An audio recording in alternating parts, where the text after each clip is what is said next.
With the ever-rising price of games, and frankly my unwillingness to pay for them, don't even think about it, bird brain, I figure it's time to put these games through a test. Which test? The oldest test in the book. Time versus money. Are the amount of hours of enjoyment I get out of the game worth what I paid for it? Or is it just another title to clog up my Steam inventory? The premise is simple. I'm gonna play any game for 100 hours, and at the end, we're gonna rate the amount of hours of enjoyment I got out of it versus how much I had to pay for it. And guess what? I know exactly where to start.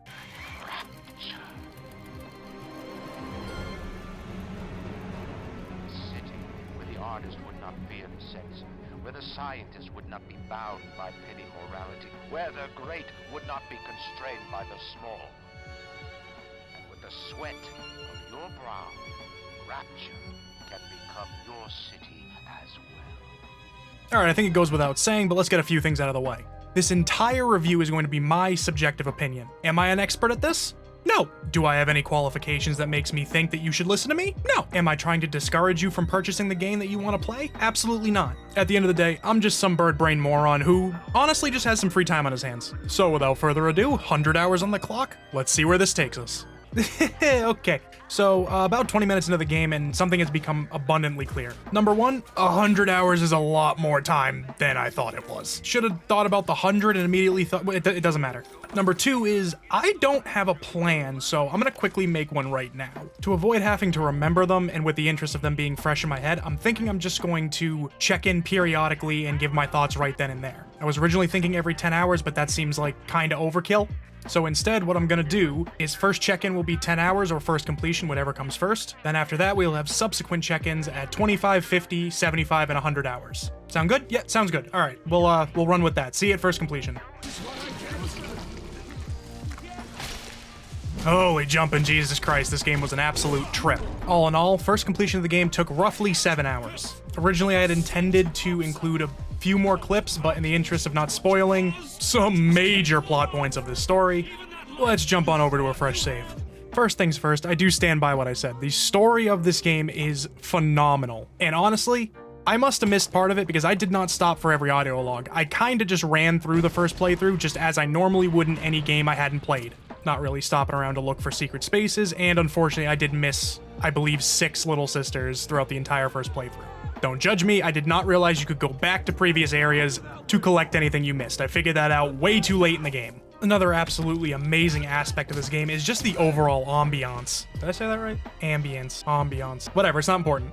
But this game can quite literally go from a walk in the park to a straight-up horror movie. I was drastically underprepared for when splicers just pop out of the wall after you've already been through the area. On top of that, the 1940s through 60s age music really just adds to the creepy nature of this game. You're walking around listening to these old, scratchy records and vocals that really just set a creepy tone to every area you walk into. Makes you want to check every corner, because if you don't, you're gonna get hit with a wrench.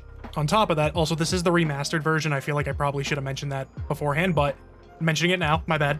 The combat just feels so nice between the melee weapons, the guns, and the plasmids. Every option at your disposal feels responsive, and as long as you aim it, you will be rewarded for it.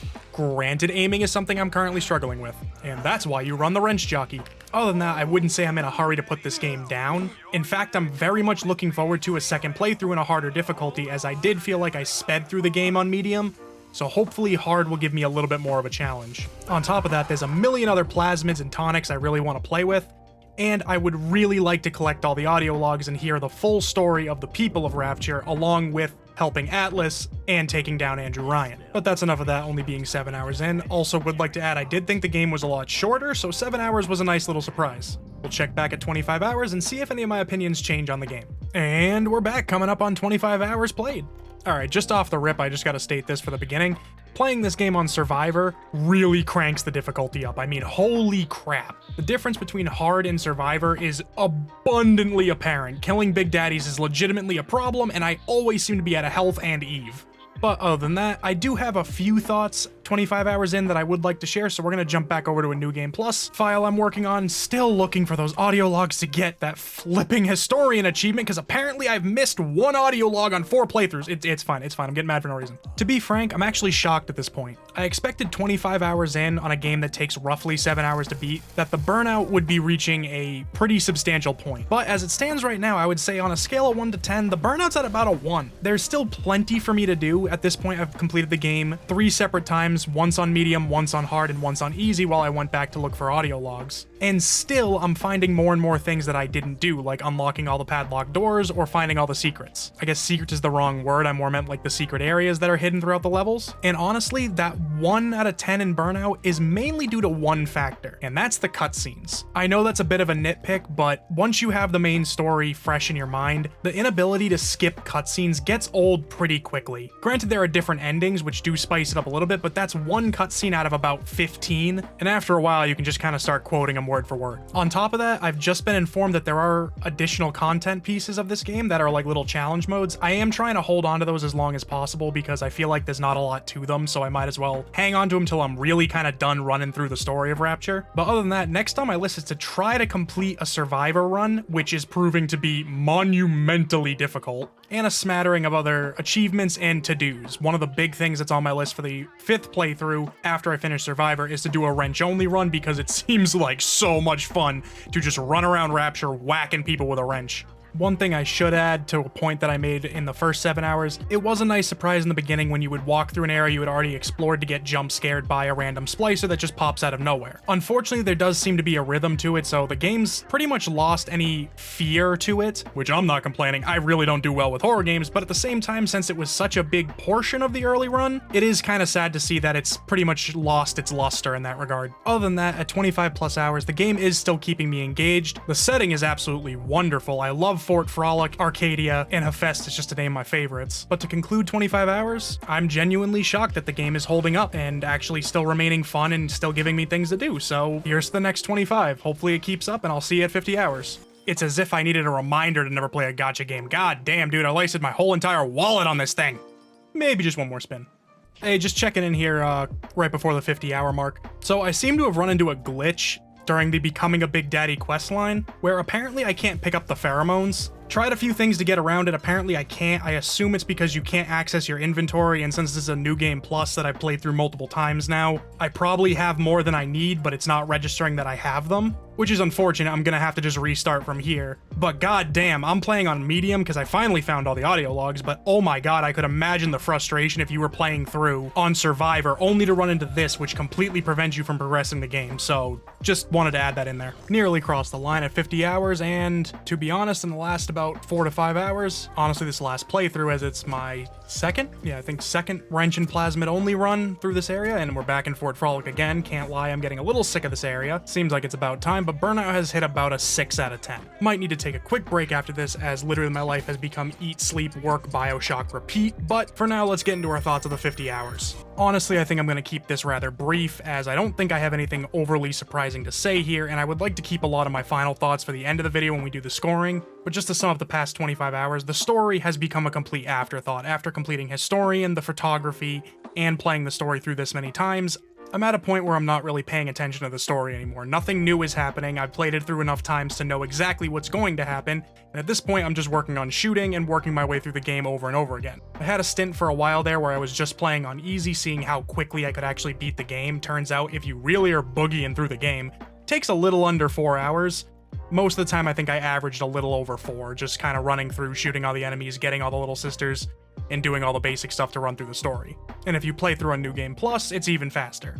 I wish I could say it's unexpected that the game has kind of fallen away a little bit and I'm truthfully starting to burn out something fierce, but that was actually the point of me holding on to the DLC challenge modes for this exact reason. Hopefully they can alleviate a little more time and at least get me to maybe the 60 or 70 hour mark, but we'll just have to see. I plan to do 1 or 2 more runs of the main story, maybe one with no plasmids or maybe one with only a certain gun, or no upgrades or something like that, just to keep it a little bit more fresh. But other than that, that's really all I got for 50 hours.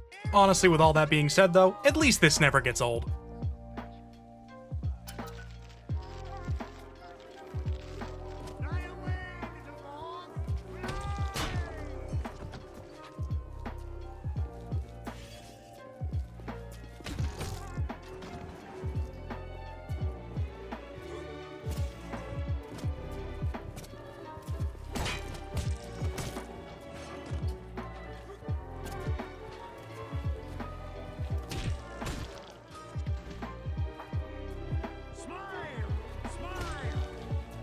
Ooh, there it is. We're nearly crossed the 75 hour mark. Also, just as a side note, I'm fairly certain I screwed up my timer at some point. My playtime in-game on Steam is significantly higher than what my timer is reading, but I would rather have more than less, so I'm gonna go by the timer. I think just to kind of cover the spread, I'm gonna play till 110 hours on Steam just to make sure I covered all my bases and I didn't royally screw it up by like leaving the game open at one point or completely forgetting to unpause the timer. I don't know exactly what happened, but let's just cover the spread here. I can't for the life of me remember what my plan was at the 50-hour mark, but I did end up playing the game through a few more times, just doing different little challenges and self-imposed restrictions just to see if I could, I don't know, zhuzh the game up a little bit, which worked out because turns out a no plasmid run is actually kind of hellish, so that worked out. But something I wasn't expecting, and is a pleasant surprise, is these challenge modes and the additional content are significantly more in-depth than I thought they were. I assumed they were just going to be quick little one-offs that take you, I don't know, a couple of minutes each, but in reality, they each have their own set of challenges and circumstances, and for the love of God, the Iron team I really did not do well with on the first couple of runs. That being said, unfortunately, burnout did hit me like a truck come about the 67, 68 hour mark, to the point where actually loading the game up was becoming harder and harder and just not really wanting to do it. But once I started these challenges, at least I had something new that I hadn't seen before. That got me going again and was able to carry me through to the 75-hour mark. Not really sure what I'm gonna do for the next 25 hours, but I'm sure I can figure something out. I hesitate to say the game isn't fun anymore, because it is. In all reality, the game is still very fun to play. However, because it is a linear story and it really only has one or two paths that you can take, repetition really does do a number on this game. Weirdly, as a result, I do have a new appreciation for the 60s era music. Didn't see that one coming. 100 hours. 100 hours in Rapture, beating on splicers, taking down big daddies, and saving little sisters. Have to admit, it's one hell of a journey. Originally, I jotted down some notes immediately finishing the 100 hours, but kinda had to take a little bit of time away to gather myself and think because I was noticing the notes turning exceedingly cynical. I feel like that's expected, especially considering the last 25 hours I really just kinda spent going through the motions and just meandering about the game. Really was out of things to do, didn't really have any plan, but was dedicated to finishing the 100 hours. I didn't want to let those last 25 ruin the previous 75, so now that I've had some time, let's get to scoring. First and foremost, Bioshock is a masterpiece, by all accounts of the work. From the setting, to the music, to the combat, to the innovation with the plasmids and the tonics, and everything that you can do to build your character out and play the way you want to. And even without all that, the story is absolutely amazing. In those first 25 to 50 hours, I genuinely was always engaged in the story, and hunting down the audio logs to learn about the other people of Rapture and what really went on here is a journey I would highly encourage everyone to go on. If you don't want to play the game yourself, then look up the story and find out what it's all about that way. I really can't find any faults in the story, even with the amount of times that I played it, and how many times I went through it. It is genuinely one of the best stories I've seen in video games in the longest time. But with that being said, repetition is this game's killer. I don't think that's a shocking statement by any stretch of the imagination.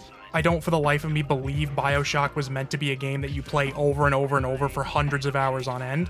Rather, it's more of a game that you play every so often to relive the story, or even just once, just to experience this world that was built by these creators, namely Andrew Ryan and Frank Fontaine. And that's another thing, the main players of this story are fantastic. From Andrew's vision of his own utopian society that slowly fell into absolute anarchy and disarray, to Frank's conniving backroom schemes, where he attempted to undermine everything that was built and make it his own.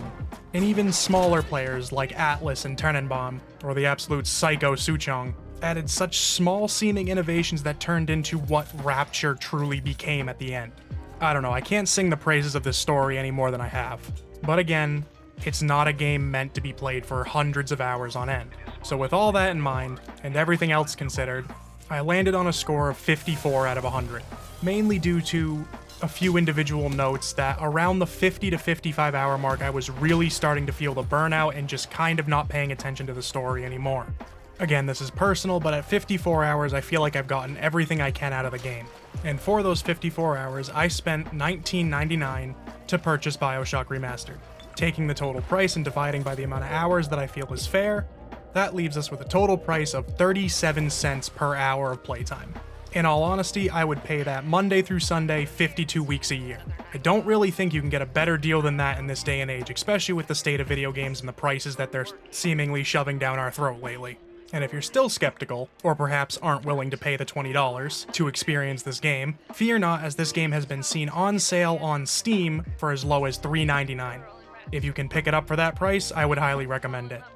Well, that's about it from me. Honestly, my plan was to immediately jump into Bioshock 2 or Bioshock Infinite and do a 100-hour review on that, but I can see how jumping from these games in a series one after another would, in the end, create a rather large bias, and I really would like to avoid that, considering all three games have a very similar playstyle, and I think just jumping from the one to the other wouldn't exactly paint a clear picture of how I feel about the games. So with that in mind, I'm gonna have to go pick something else outside of this series. Not entirely sure what it's going to be yet, but I have a few ideas. In all honesty, there's a few games I've been itching to play, so I might as well just, just go with it. Play whatever I feel like playing. If you have any suggestions, feel free to let me know if you want to put me through 100 hours of whatever game you think is worth it. Other than that, yeah, see you in the next one. I want to take the ears off, but I can't.